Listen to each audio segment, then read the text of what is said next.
அதாவது முதலாவது சகோதரர் கேட்கக்கூடிய கேள்வி என்னவென்று சொன்னால், நம்முடைய குடும்பத்தைச் சேர்ந்த மனைவி மக்கள், மனைவியும் பெண் குழந்தைகளும் காது குத்த வேண்டும் என்று, மூக்கு குத்த வேண்டும் என்று அடம்பிடிக்கும் பொழுது அதை அனுமதிக்க கூடாது, பாவம் என்று தடுப்பதா, அல்லது இதை சொல்லாமல் இதை செய்யாமல் இருக்கலாமே என்று மென்மையான முறையில் அதை சொல்வதா, அல்லது இதை எப்படி நம்ம அதை எடுத்துக்கொள்வது என்று இந்த சகோதரர் கேட்கிறார். இந்த காது மூக்கு குத்துற விஷயத்தை பொறுத்த வரைக்கும் இந்த காது குத்துங்கள் என்றோ குத்தலாம் என்றோ குத்தாதீர்கள் என்றோ நேரடியாக குர்ஆனிலேயோ ஹதீஸிலேயோ கூறப்படவே இல்லை. காது குத்துறது, மூக்கு குத்துறது இந்த டாபிக்கை நீங்க எடுத்துக்கொண்டீர்களானால் நம்ம குர்ஆன் ஹதீஸ் தான் ஆதாரம். குர்ஆன் ஹதீஸ் ஆதாரம் சொல்லும்போது தேடி பார்த்தீங்கன்னா எந்த ஒரு குர்ஆனுடைய வசனத்திலையும் காது குத்தாதீங்க என்று சொல்லப்படவே இல்லை. எந்த ஒரு ஹதீஸிலையும் காது குத்தாதீங்க, மூக்கு குத்தாதீங்க என்றெல்லாம் சொல்லப்படவே இல்லை. அப்ப இந்த மாதிரி சொல்லப்படாமல் இருக்கிற ஒரு காரியம் பிற்காலத்தை நடைமுறையில இருக்குமையானால் அதை நம்ம எப்படி அதை எடுத்துக்கொள்வது, அதனுடைய தீர்ப்பை நம்ம எப்படி முடிவு செய்வது என்று கேட்டால் அதுக்கு மார்க்கத்தில் சில அளவுகோல்கள் இருக்கின்றன. அதாவது இந்த குர்ஆன் கியாம நாள் வரைக்கும் வழிகாட்டக்கூடியது. நபிகள் நாயகம் ஸல்லல்லாஹு அலைஹி வஸல்லம் அவங்களுடைய சொல் செயல் அங்கீகாரங்களே கியாம நாள் உலகம் அழிகிற காலம் வரைக்கும் வர்ற எல்லா மக்களுக்கும் வழிகாட்டக்கூடியது. அப்படி வரும் பொழுது இப்படி ஒரு புதிய புதிய பிரச்சனைகள் வரும் பொழுது அதை அல்லாஹ் சொல்லாம இருந்திருப்பானா? சொல்லாம இருந்தா மழை இருக்க முடியுமா? அப்ப என்னென்னலாம் புதுசு புதுசா வருது அதற்கெல்லாம் இதான் கடைசி மார்க்கண்ட் ஆயிடுச்சு, கடைசி தூதம் ஆயிடுச்சு, கடைசி வேதம் ஆயிடுச்சு. அப்ப என்னென்னலாம் புதுசு புதுசா வருதோ அதுக்கெல்லாம் தீர்வு இருந்தா தான் அது கடைசி மார்க்கமா இருக்க முடியும். அப்ப ஆனா தேடி பார்த்தா இல்ல. ஆனால் நம்ம நம்ப வேண்டும் அது எப்படி இல்லாம இருக்கும். அல்லாஹ் இது மனுஷனுடைய மார்க்கம் இல்லையே, அல்லாஹ்வுடைய மார்க்கமாச்சே. அல்லாஹ்வுடைய மார்க்கம் என்று சொன்னால் அப்ப என்னென்னலாம் கூடாதோ அது கூடத்தையும் எல்லாம் இணைஞ்சிருப்பான், சொல்லி இருப்பானே. என்னென்னலாம் நவீன பிரச்சனைகள் எல்லாம் வருகிறதோ அதை பத்தி நல்லா அப்படி பேசாம இருப்பான். அப்படிங்கிற ஒரு அடிப்படையில தான் நம்ம என்ன செய்யணும், அணுகணும். என்ன ரப்புக்க நசியா, உம்முடைய இறைவன் எதையும் மறக்கக்கூடியவன் இல்லை. இதை மறந்துட்டு தான் இருந்தான் சொல்ல முடியுமான்னா சொல்ல முடியாது. அனைத்தையும் நினைஞ்சிருக்கிறோம், சொல்லி இருக்கிறோம் என்று அல்லாஹ் சொல்லி காட்டுகிறான். அப்ப நம்ம என்ன வழங்கணும், காது மூக்குத்துறது சம்பந்தமா இல்லைன்னு சொன்னா நீங்க குர்ஆன்ல உள்ள விஷயம் ரெண்டு வகையாக நீங்கள் அதை புரிந்து கொள்ள வேண்டும். ஒன்னு குர்ஆன் ஹதீஸில் நேரடியாக கூறப்படுபவை, இன்னொன்று குர்ஆன் ஹதீஸை சிந்திக்கும் பொழுது அதிலிருந்து விளங்கக்கூடியவை. நேரடியாக கூறப்படுவை மட்டும் மார்க்கம் கிடையாது, அதிலிருந்து சிந்தித்து விளங்குறதும் மார்க்கம். இது அடிப்படையான இஸ்லாத்தின் அடிப்படை. என்ன நேரடியாக உள்ளது அந்த காலத்து மக்களுக்கு உள்ளதுதான் நேரடியாக இருக்கும். அந்த காலத்திலே போய்கிட்டு இந்த மாதிரி நவீன காலத்தி யூஸ் பண்ணாதீங்க, சினிமா பார்க்காதீங்கன்னு சொன்னா அந்த மக்களுக்கு விளங்கி இருக்குமா? அந்த காலத்து மக்கள் இதெல்லாம் சொல்ல முடியாது. அப்ப அந்த காலத்து மக்களை பொறுத்த வரைக்கும் அந்த காலத்து மக்கள் புரிந்து கொள்ளக்கூடிய விஷயம்தான் குர்ஆன்ல சொல்லப்படும். ஆனால் மறைமுகமாக பிற்காலத்தில் உள்ளவர்கள் புதிதாக பிரச்சனைகளை சந்திக்கும் பொழுது அதுக்கு ஏற்றவாறு ஏதாவது குர்ஆன்ல இருக்கான்னு நீங்க தேடி பார்த்தீங்கன்னா கண்டிப்பாக எந்த ஒரு நவீன பிரச்சனையாக இருந்தாலும் அது சொல்லப்பட்டு இருக்கும். திருக்குர்ஆன்ல என்ன செய்யப்பட்டிருங்க, அல்ல ஹதீஸ்ல சொல்லப்பட்டு இருக்கும். இதை நம்ம என்ன செய்யணும், முதல்ல நம்பணும். அப்ப குர்ஆன் ஹதீஸ்ல நேரடியா சொன்னது மார்க்கம், அதிலிருந்து சிந்தித்தால் விளங்கக்கூடிய கருத்தும் மார்க்கம் தான். இதுதான் இஸ்லாத்தினுடைய பேசிக்கான விஷயம். இப்ப உதாரணம் நவீன காலத்துல குடும்ப கட்டுப்பாடு பண்றாங்க, இது குர்ஆன் ஹதீஸ்ல இருக்காது. ஆனா இருக்காதுன்றதுனால இதுக்கு கூடும் என்றோ கூடாது என்றோ நாங்கள் சொல்ல இயலாதுன்னு சொல்ல முடியுமா? அப்படி எதையும் அல்லாஹ் விட மாட்டான். ஒண்ணு கூடுமா இருக்கு, இல்லாட்டி கூடாதா இருக்கு. சினிமா கூடுமான்னு கேள்வி வந்தா இதை பற்றி நாங்கள் தேடி பார்த்த வரைக்கும் கிடைக்கவில்லை, கூடும் என்று நாங்கள் சொல்ல மாட்டோம், கூடாது என்று சொல்ல மாட்டோம் சொல்ல முடியுமா? அப்படின்னா இறைவனுடைய மார்க்கம் அல்ல. இதை பற்றி ஒண்ணு சொல்லலாண்டா எப்படி இறைவன் மார்க்கமா இருக்கு? விஷயமா ஏதாவது சொல்லணுமா இல்லையா? அப்ப கூடும் என்றோ கூடாது என்றோ கண்டிப்பா அது இருக்கும். எந்த ஒரு நவீன புதிய புதிய பிரச்சனைகளை நீங்கள் சந்தித்தாலும் சரி, அதெல்லாம் கூடும் என்று கூடாது என்று விளங்கக்கூடிய வகையில் வேற வேற விஷயங்கள் அது அடங்கி இருக்கும். அதை வைத்துக்கொண்டு நம்ம என்ன செய்யலாம், விளங்கலாம். இதுதான் இஸ்லாத்தினுடைய ஒரு அடிப்படை பேசிக்கான ஒரு விஷயம். இந்த அடிப்படையில இப்ப இந்த காது மூக்கு குத்துற விஷயத்தை பத்தி வருவோம். காது மூக்க தனியாத்திக்க வச்சிருங்க. ஏன்னா நேரடியாக அது சொல்லப்படவில்லை. இதை கூர்ந்து நம்ம முடிவெடுக்கிற மாதிரி குர்ஆனுடைய வசனங்கள் அமைந்திருக்கிறதா, இது கூடும் என்று முடிவெடுக்கிற மாதிரி நபிகள் நாயகம் ஸல்லல்லாஹு அலைஹி வஸல்லம் அவங்களுடைய வழிகாட்டுதல் அமைந்திருக்கிறதா, கூடாது என்று சொல்ற மாதிரி இந்த ஆதாரங்கள் அமைந்திருக்கிறதா அப்படின்னு நம்ம குர்ஆன்லயும் ஹதீஸ்லயும் நம்ம கவனத்தை செலுத்தி பார்த்தோம்னு சொன்னா, அப்ப குர்ஆனிலிருந்து விளங்கப்படுற கருத்து என்னங்கிறது உங்களுக்கு தெளிவு கிடைக்க வரும். எப்படி வருது? இப்ப இப்லீஸ் ஆதம் அலைஹிஸ்ஸலாத்தை படைத்து அவரை எல்லா விதமான ஞானத்தையும் கற்றுக் கொடுத்து அவருக்கு பணியுமாறு எல்லாம் என்ன செய்யறான், இவ எல்லா மலக்குகளுக்கெல்லாம் கட்டளையிடுறான். மலக்குகளோட இப்லீஸும் இருந்தான். அவன் என்ன செஞ்சுட்டான், அவன் பெருமை அளித்து மறுத்துவிட்டு இறை மறுப்பாளர்கள் ஒருவனாக ஆகிவிட்டான் அப்படின்னு சொல்லி அல்லாஹ் குர்ஆன்ல சொல்லி காட்டுறான். அப்புறம் என்ன பண்றாங்க, ஆதம் அலைஹிஸ்ஸலாத்தை வழி கெடுக்கிறான். அவருக்கு எந்த மரத்தை சாப்பிடக்கூடாது என்று அல்லாஹ் தடை செய்திருந்தானோ அந்த மரத்தையே சுவைக்குமாறு என்ன செய்யறான், பொய்யான வாக்குறுதிகளை அளித்து ஆர்வம் மூட்டி அந்த மரத்தின் கனிகளை சாப்பிடுமாறு ஆக்கிட்டான். யாரு? இப்லீஸ். இந்த மாதிரி செஞ்ச உடனே அல்லாஹ் என்ன செய்யறான்னா, இப்லீஸ போ, வெளியே போ, இனிமே நீ இங்க இருக்க முடியாது என்று இப்லீஸ வெளியேற்றான். வெளியேற்றும் பொழுது அவன் என்ன செய்யறான்னு கேட்டா, எனக்கு ஒரு டைம் கொடு, நீ வெளியேற்றுறையில வெளியேற்றி நாளைக்கு அழிக்கிறது அழிச்சு போடலாம், உனக்கு எல்லா சக்தியும் இருக்கிறது. ஆனால் நீ என்னமோ நான் தான் மீறிட்ட மாதிரியும் இந்த ஆழமுடைய மக்கள் அப்படி 100% ஏதோ கட்டுப்பட்டு நடப்பாங்கிற மாதிரியும் நீ நினைப்பாயானால் நான் அதை மாற்றி காட்டுறேன். நீ எனக்கு அவகாசம் கொடுத்தால் ரப்பி அப்படி கேட்கறான். குர்ஆன்ல இருக்கிறது, ரப்பி அம்ரினி இலா யௌமி யுபாஸூன், திரும்ப எழுப்பப்படுற நாள் வரைக்கும் எனக்கு ஒரு டைம் கொடு அப்படின்னு கேட்கறான். திரும்ப எழுப்பப்படுற நாள் வரைக்கும் கொடுத்தா ஒரு கபருக்குள்ளே போயிட்டு அதே பண்ணிட்டு இருப்பான். அழிக்கிற காலம் வரைக்கும், திரும்ப எழுப்பப்படுற காலம் வரைக்கும் கிடையாது. இல்லா யோமில் பக்தில் மாலும், இந்த அழிக்கப்படுற அந்த காலம் வரைக்கும், உலகம் அழிக்கப்பட்ட ஒண்ணு அப்புறம் எழுப்பப்படுற 240 வருஷம் இடைவெளி இருக்குது. அப்ப உலகம் அழிக்கப்படுற காலம் வரைக்கும் உனக்கு அவகாசம் வந்துவிட்டோம் அப்படின்னு அல்லாஹ் சொல்லிட்டான். சொன்ன உடனே இப்லீஸ் என்ன செய்யறான்னு கேட்டா, இறைவா நீ எனக்கு அவகாசம் கொடுத்துட்ட, நான் என்ன செய்வேன்னு கேட்டா, நீ என்னை இந்த மாதிரி கெட்டவனா நீ ஆக்கிவிட்ட காரணத்தினால நான் அவங்களை வழிகெடுப்பேன். உதில் அன்னகும், இந்த ஆதமுடைய மக்களை, எந்த ஆதமுக்காக வேண்டி என்னை வரட்டி விட்டியோ அந்த ஆதமுடைய மக்களை என்ன செய்வேன், நான் வழிகெடுப்பேன். உளவு மண்ணி என்னகும் உல ஆமுர் அன்னகும், நான் உங்களுக்கு ஆசை வார்த்தை காட்டுவேன். உல ஆமுர் அன்னகும், அவங்களுக்கு நான் கட்டளையிடுவேன். பிறகு பத்திக்குன்ன ஆளாடல் நாமே, நான் கட்டளையிட்ட பிறகு, நான் ஆர்வமூட்டிய பிறகு கால்நடைகளுடைய காதுகளை அவர்கள் கிழிப்பார்கள். அல்லாஹ்வே நீ படைத்திருக்கிற அந்த கோலத்தை மாற்றுவார்கள். நீ எந்த கோலத்தில் படைத்திருக்கிறாயோ அந்த கோலத்தை என்ன செய்வாங்க, மாற்றி அமைத்து விடுவார்கள். இது நம்ம வேலை, நான் செஞ்சு காட்டுவேன். இத நீ ஒரு டைப்புல படைச்சிருக்கீல, அதுலயே நான் கோலை கண்டுபிடிச்சு வேற மாதிரி மாற்ற வச்சு போடுவேன். இப்படி எல்லாம் அவன் நிறைய விஷயங்களை சொன்னதுல இதையும் அவன் சொல்றான். அப்ப சொல்லிட்டு அவன் அனுப்பப்படுறான். இப்ப நம்ம என்ன விளங்கணும், நம்மள ஒரு ஆண் அல்லாஹ் ஒரு படைப்பை படைக்கிறான், பெண் ஒரு படைப்பை படைக்கிறான்.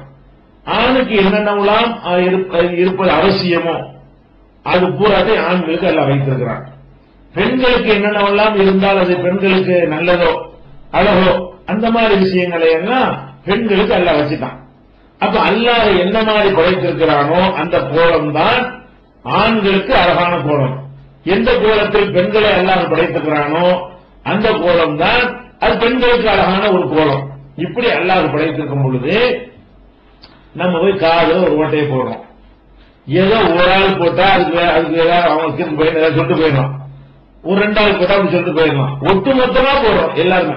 ஒட்டுமொத்தமா பொம்புலன்னா காதுல என்ன செய்யணும், அதுல ஒரு காது குத்தி தான் ஆகணும், மூக்கு குத்தி தான் ஆகணும் என்கிற மாதிரி நம்ம தீர்மானித்து அதை எல்லாரும் நம்ம அமுல்படுத்தினால் அதுக்குள்ள என்ன கருத்து அடங்கி இருக்கிறது? இந்த இடத்துல ஒரு ஓட்டை இருந்திருக்கணும், அல்லாஹ் விட்டுட்டான். காதுல இருந்த ஓட்டை இருந்துதான் இருக்கணும், ரெண்டு காதுலையும். அதை மட்டும் அல்ல மிஸ் பண்ணிட்டான். மத்தெல்லாம் அழகாத்தான் படைச்சிருக்கிறான், அவன் படைச்சது சரியில்லை.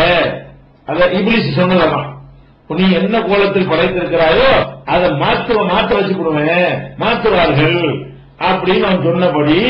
இப்ப நம்ம காதுல ஒரு ஓட்டையை போட்டோம்னா என்ன மாதிரி, ஒருத்தனுக்கு வந்து உதாரணமா பல்லு ஒரு மாதிரி நட்டிக்கிட்டு இருக்கு, பல்லு வெளியே தள்ளிட்டு இருக்குன்னு வைங்களேன். இவன் போய் பல்ல வந்து உள்ள அமுக்கி கம்பியை போட்டு ஒரு டைப்பா சரி பண்ணா அது ஓகே. அது ஒருத்தவன் ரெண்டு பேரும் செஞ்சா பரவாயில்ல.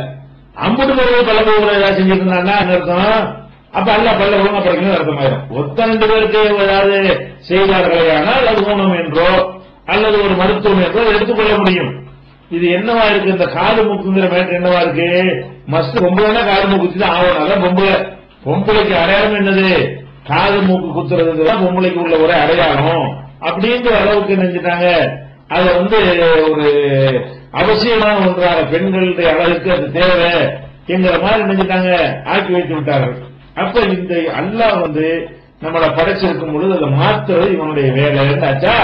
இந்த ஆயத்தை நீங்க அவன் இப்லீஸ் சொன்னதை சிந்திச்சு பாருங்க. இரண்டாவது அல்லாஹ் என்ன செய்யறான்னு கேட்டா, ஃபதபாரக்கல்லாஹு அஹ்ஸனுல் ஹாலிகீன். எல்லாரும் படைக்கிறோம், நம்மளும் படைக்கிறோம், கம்ப்யூட்டர் படைக்கிறோம், ஒரு டேபிள படைக்கிறோம், ஒரு சட்டையை படைக்கிறோம், ஒரு பேனாவை படைக்கிறோம், எத்தனையோ பொருள்களை நம்ம படைக்கிறோம், மனிதனும் படைக்கிறோம், அல்லாஹ்வும் படைக்கிறான். அல்லாஹ்வுக்கு என்ன பேர் தெரியுமா? அல்லாஹ் சொல்றான், ஃபதபாரக்கல்லாஹு அஹ்ஸனுல் ஹாலிகீன். படைக்கக்கூடியவர்களிலேயே ரொம்ப அழகுல படைப்பவன். அல்லாஹ்வுக்கு பேர் என்ன? ஹாலிக்கு மட்டும் அல்லாஹ்வுடைய பேர் இல்ல, அஹ்ஸனுல் ஹாலிகீன், படைக்கக்கூடியவர்களிலே அழகோ படைப்பவன்.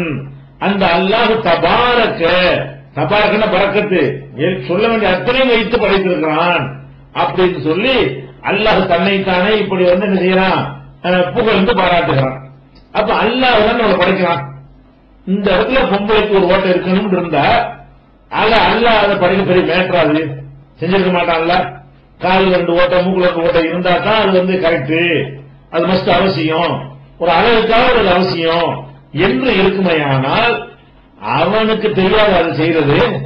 இது வழிபட்டு வேதனைப்பட்டு ஆளை கொண்டை கூட்டிட்டு வந்து குத்துறதை விட படைக்கும் போது ஓட்டையை போட்டு பச்சை விட்டு தான் இன்னும் அழகா இருக்குமே, பிரச்சனை இருக்காத, சீல் பிடிக்காத, பல பிரச்சனை வராத. அப்படி மாதிரி மூக்குல ஓட்ட மாதிரி வாயில ஓட்ட மாதிரி அங்க ஒரு ஓட்டையை போட்டு விட்டு போறான்ல, இது பெரிய மேட்டரா? தேவை நல்லா செஞ்சிருப்பானே இல்லையா? அப்ப அல்லாஹ் என்ன, நான் தான் இப்ப அழகா படைக்கிறவன். அல்லாஹ் வந்து அழகா ஒண்ணு படைச்சிருக்கும் போது நம்ம ஒரு செய்யணும்னா, ஒரு பெரிய உங்களுக்கு புரிந்து கொள்வதற்காக சொல்றேன், ஒரு பெரிய சிற்பினா அந்த கல்லை செதுக்கி அப்படியே உருவங்களை வடிக்க மார்க்கத்தை தடை இருக்கு, புரிந்து கொள்வதற்கு உதாரணம் தான் இது. அப்போ ஒரு சிற்ப கலையில நம்ம பெரிய மேதையா இருக்கிறாங்க வைங்க, அவர் என்ன செய்யறாரு, நல்லா செதுக்கி கிரிக்க மாதிரி அழகான இது வச்சு நான் இந்த சிலையை வடித்து விட்டேன் அப்படிங்கிறாரு. அவரும் ரொம்ப திறமையான ஃபேமஸான ஒரு சிற்பியா இருக்கிறாரு. அப்ப என்ன செய்யறான், ஒருத்தன் வந்துகிட்டு ஒரு குண்டூசியை கொண்டு வந்துகிட்ட அடிச்சு அங்க ஒரு காது கிட்ட ஒரு ஓட்டையை போடுறான், நெத்தில ஒரு ஓட்டையை போடுறான், இது நமக்குள்ள இருக்கணுங்கிறான். அப்ப என்னவாங்க, பாவி நான் இவ்வளவு கஷ்டப்பட்டு நான் இவ்வளவு அழகா என்னையோட நீ திறமையான ஆளா, நீ உனக்கு தெரியுமா எது நல்லா இருக்கு, சிற்பத்துக்கு எது நல்லது உனக்கு தெரியுமா? ஏன்னா அப்படி பண்ணிட்டு கேட்பனா இல்லையா? ஒரு மனிதன் செய்கிற ஒரு வேலையில இப்படி அடுத்தவன் குறை காண்டாலேயே மனிதனுக்கு வந்து பிடிக்க மாட்டேங்குது. இது சிலைக்கு மட்டும் இல்ல, உங்க வீட்டுல சோறாக்குறீங்க, வீட்டுல ஒரு மனைவி வந்து குழம்பு வைக்கிறாங்க, நல்லா தான் சமைச்சிருக்காங்க, ருசியா இருக்குது. அங்க ஒரு ஆள் வந்து செய்யறாரு, இதுல வந்து அந்த சேர்த்து போடுறதா போட்டாங்கன்னா பெண்ணாயிரம் பொசுக்குன்னு நமக்கு போயிடும். ஒரு முட்டு செஞ்சு விளங்கம் செய்யலையே, இவங்க அந்த குறையை கண்டுபிடிச்சிட்டாங்களே, அப்படி வருமா இல்லையா? அப்ப அந்த மாதிரி எல்லாம் ஒரு மனிதனுக்கே இதெல்லாம் ஜீரணிக்க முடியலங்கும் போது படைத்த இறைவன் ஒன்றை படைத்து இது அழகு என்று அவன் தருகிறான். நம்ம என்ன செய்யணும், இது அழகு இல்ல, இந்த 2 மேட்டர் விட்டுட்டு இந்த 2 சேர்ந்தாதான் அதுக்கு அழகு அப்படின்னா இது என்ன, இது யுத்தமா தெரியலையா? நேரடியா காது கொடுறத பத்தி இல்லாட்டி என்ன, இது இறைவனுக்கு எதிராக போர் செய்யற ஒரு வேலையா இல்லையா? அதே மாதிரி அல்லாஹ் குர்ஆன்ல என்ன செய்யறான், மனிதனை படைக்கும் பொழுது ஃபீ அஹ்ஸனி தக்வீம், மனிதனை வந்து என்ன செஞ்சிருக்கிறோம், அஹ்ஸனு தக்வீம்ல படைத்திருக்கிறோம், அழகான வடிவமைப்பில் மனிதனை செஞ்சிருக்கிறோம், படைத்திருக்கிறோம் அப்படின்னு சொல்றோம். முதல்ல நான் அழகா படைக்கிறேங்கிறான், அப்புறம் என்ன செய்யறான், ஆனா உன்னை படைச்சது இதான் அழகான அமைப்பு, நான் படைத்திருக்கிற அமைப்புகள்லயே ஆடு மாடு கழுத குதிரை எல்லாம் பாத்தீங்கன்னா அவையெல்லாம் செங்குத்தாக நிற்கக்கூடிய வகையில் படைக்கப்படவில்லை. 4 காலில் நிற்கக்கூடியதாக அல்லது பறக்கக்கூடியதாக வேறு வேறு இடங்களாக இருக்கிறது. நமக்கு மட்டும் எப்படி இருக்கு, அப்படி செங்குத்தா நேரம் நிக்கணும் பாருங்க. இந்த மாதிரியான படைப்பு மனுஷன் மட்டும்தான் இருக்கிறான். அதுதான் என்ன செய்யலாம், அரசங்க தப்பி அழகான வடிவமைப்பில் இணைஞ்சிருக்கிறோம். ஆனா என்ன நம்ம நினைச்சோம்னா ஆடு மாடு கூட நம்ம குனிஞ்சிக்கிற முடியும். ஆடு மாடு நினைச்சா நம்ம மட்டும் நிறுத்துக்கிற முடியுமா? நம்ம இருக்கிற அமைப்பு எந்த படைப்பு மாதிரி வேண்டாம் நம்ம அறிஞ்சு முடியும், மாத்திக்கிற முடியும். அந்த மாதிரியான நிறைய முன்மொழிகள் எல்லாம் கொடுத்து எல்லாருமே படைத்திருக்கிறான். அப்ப அழகான வடிவத்தில் நம்மளை படைத்திருக்கிறேன்னு சொல்லும் பொழுது அழகான வடிவம் ஆம்பளைக்கு சரிதான், பொம்பளைக்கு நீ அழகா படைக்கல, முக்கியமான 2 குறைபாடுகள் வச்சுட்டேன்னு சொல்ற மாதிரி இல்லையா இது? அப்ப இதை பார்க்கிறோம். இதுல பார்க்கும்பொழுது இருக்கு இது இறைவனுடைய அந்த படைப்பு தன்மையில குறை சொல்வது போல தெரிகிறது. அடுத்து என்னன்னு கேட்டா, நபிகள் நாயகம் ஸல்லல்லாஹு அலைஹி வஸல்லம் அவனுடைய காலத்துல அழகுக்காக வேண்டி அந்த பெண்கள் என்ன செய்வாங்கன்னா சில காரியங்களை செய்வாங்க. என்ன செய்வாங்கன்னா அழகுக்காக பச்சை குத்திக்கிடுவாங்க. பச்சை குத்தல் என்பது அழகுக்காக இப்ப இந்த காலத்துல பேசணும் ஆகிட்டு வருதுங்களேன், அழகுக்காக பச்சை குத்திக்கிடுவாங்க. அது மாதிரி என்ன செய்வாங்கன்னா அழகுக்காக வேண்டி அவங்களுடைய பல்லு இருக்கும்ல அந்த பற்களை சின்னதா தீட்டி கொள்வார்கள்.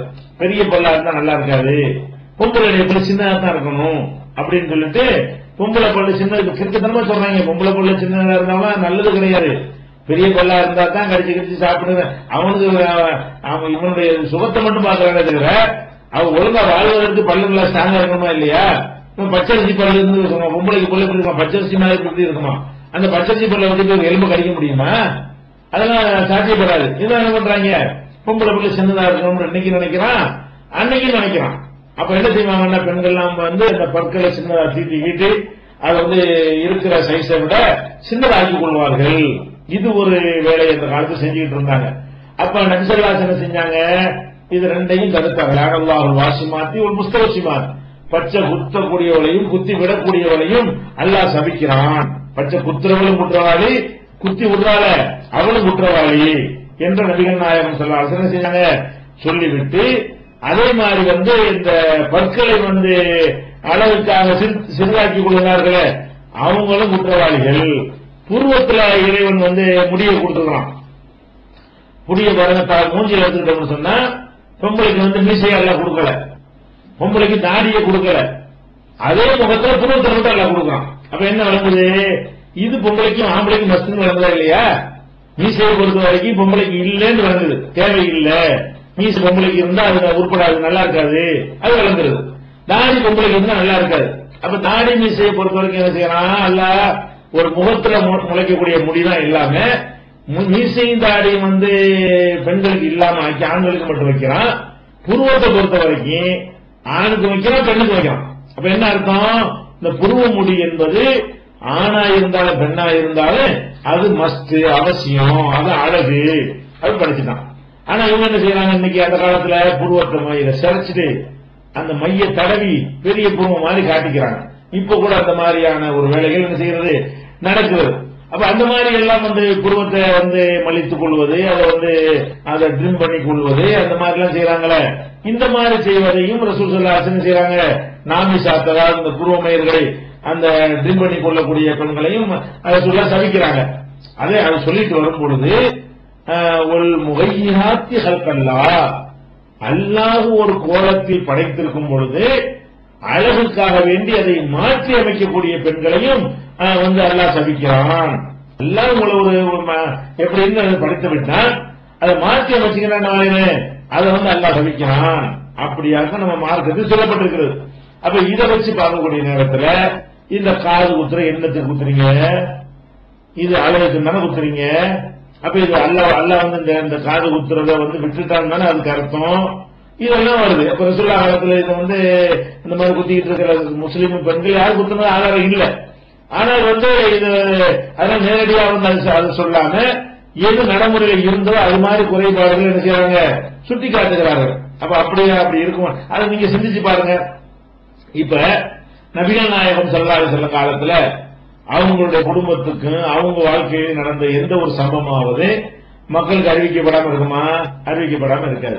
இப்ப ரசூல் ஸல்லல்லாஹு அலைஹி வஸல்லம் அவங்களுடைய குடும்பத்துல உள்ள மகளை விட்டுருங்க, மகள்கள் 4 பேருமே சின்ன பிள்ளையா இருக்கும்போது ரசூலுல்லாஹ் நபி ஆகல.